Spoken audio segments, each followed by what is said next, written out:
On that day, the only people present were I and Gloria, her parents, and his teachers. In the middle of the funeral, however, someone suddenly burst into the cemetery. I turned and was shocked to see the manager. "Why are you here, sir?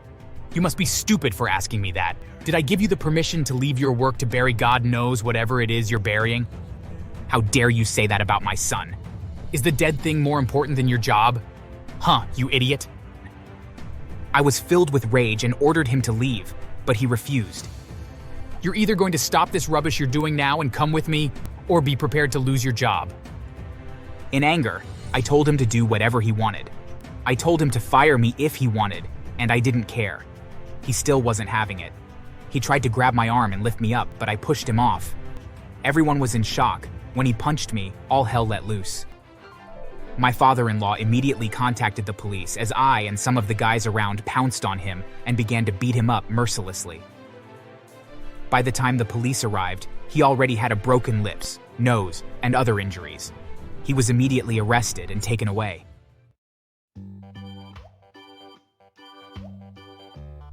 Hello, I'm Thane Jason, and I'm 35 years of age.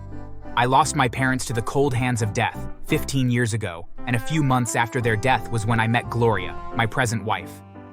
I hadn't finished college yet, and my job as a part-time waiter was barely able to completely foot my bills. Gloria's parents were very wealthy and kind-hearted people.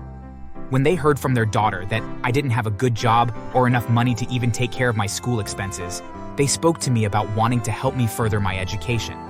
I couldn't believe my ears. I was already making plans to drop out, as the load was too much on me. I felt like I was dreaming when they took my bank details and sent me the money to clear all school bills for the year, and also extra for my feeding. I was amazed.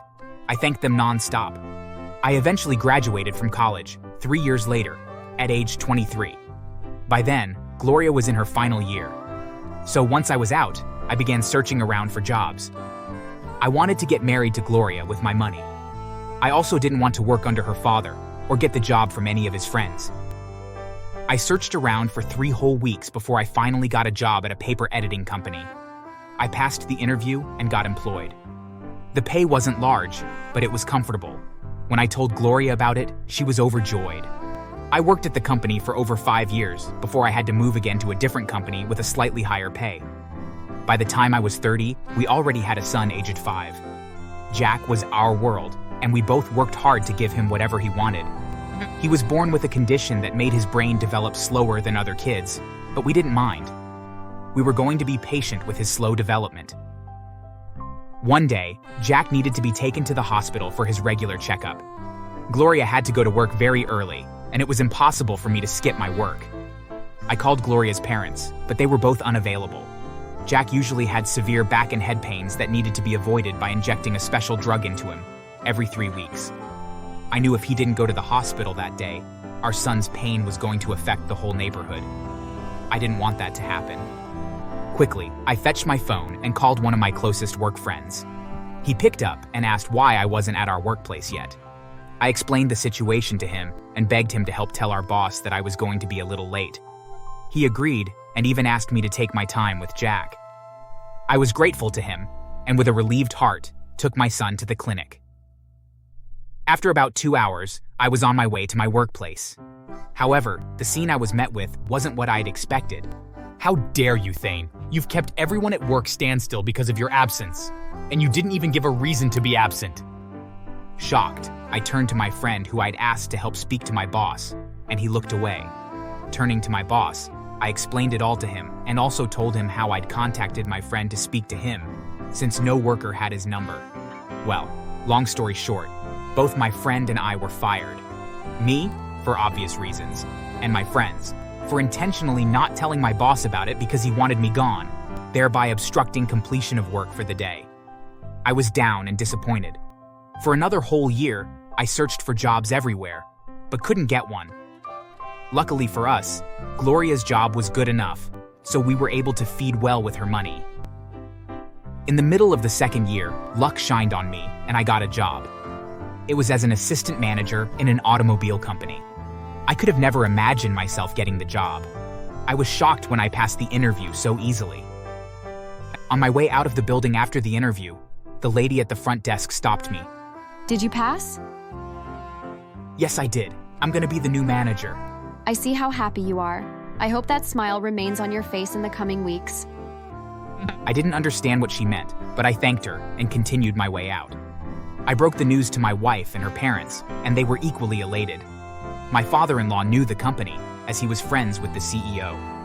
However, he said something quite worrisome to me.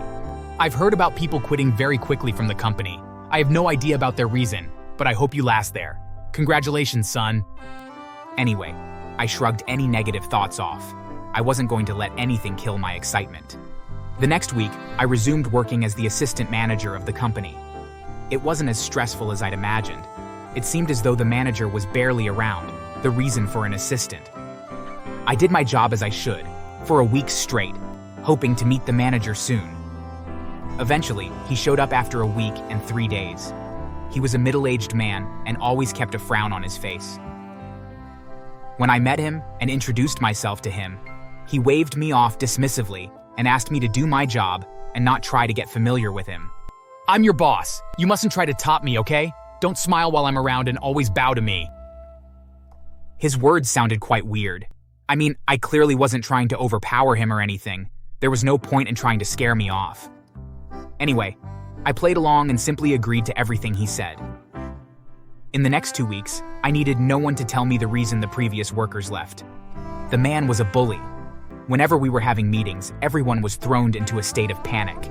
There would be visible sweat on their forehead. I could also see most quivering. Every time there was a meeting, he fired one or more people. Some for coming a minute late, some for breathing too loudly. One time, he even fired someone for coughing while he was speaking. Sir, it's quite hard to hold a cough. I don't think he would cough out loud if he could hold it in. Please, forgive him. I tried to beg on the young man's behalf, since he'd only started working at the company 2 days ago. One more word from you, Thane, and you're going to get fired too. I had no choice but to be silent. I wasn't ready to begin another round of job hunting. 2 months later, Jack suddenly fell sick. It was so bad that in a space of 2 weeks, it had rendered him crippled. My wife had to quit her job to stay at the hospital and look after him after he was admitted. Even though my heart was heavy with worry, I had to keep working. I couldn't afford to be jobless again. I had to be strong for my family. Jack's sickness got worse. No matter how the doctors tried, they just couldn't point out the exact thing that was going on with him. It even got to a point where he could no longer speak. My wife and I were devastated. Her parents took him to the best hospital, all of us hoping for him to get better as quickly as possible.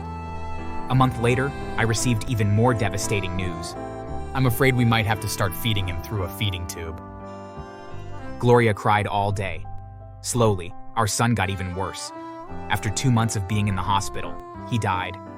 We lost Jack. I saw my whole world crumble in front of me. I cried my eyes out, but Gloria cried even more. There was no way we could be comforted. He was our only child, the light of our small world. Sadness filled our hearts. Gloria didn't want him going to the morgue. Even though she was in deep pain, she wanted him to be laid to rest quickly after suffering so much. I requested a 3-day leave from work to mourn and bury my son. I'd requested it from the CEO, as I knew the manager would likely not agree to it. The man granted me 2 weeks to have enough time to mourn my son. I was grateful. We quickly prepared his funeral. On that day, the only people present were I and Gloria, her parents, and his teachers. In the middle of the funeral, however, someone suddenly burst into the cemetery. I turned and was shocked to see the manager. "Why are you here, sir?" You must be stupid for asking me that. Did I give you the permission to leave your work to bury God knows whatever it is you're burying?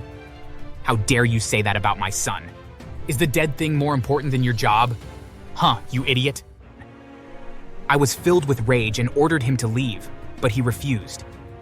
You're either going to stop this rubbish you're doing now and come with me, or be prepared to lose your job.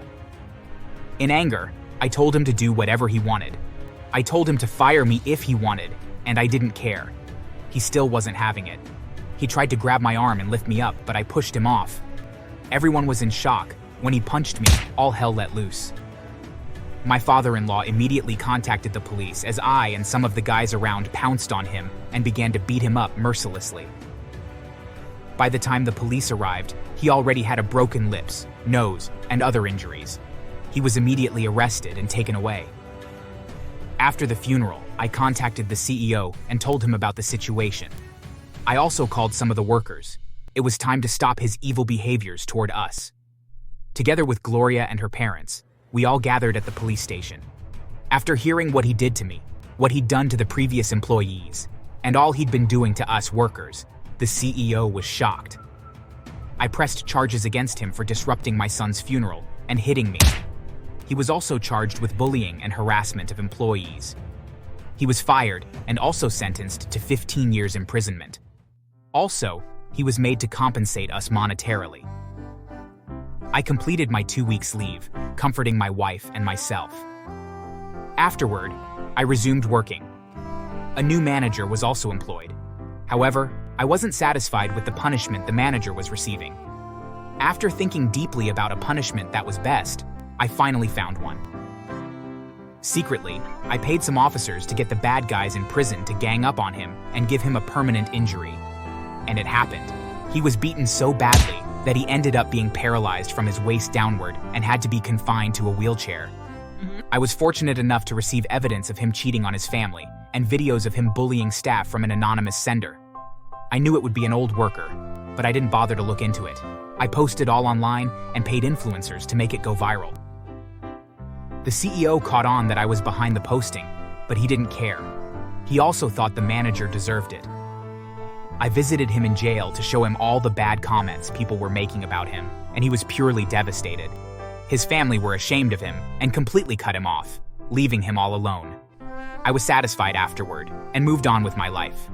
Gloria got pregnant after 1 year and birthed our daughter. We miss our son, but we're happy we finally have another child. Thanks for watching.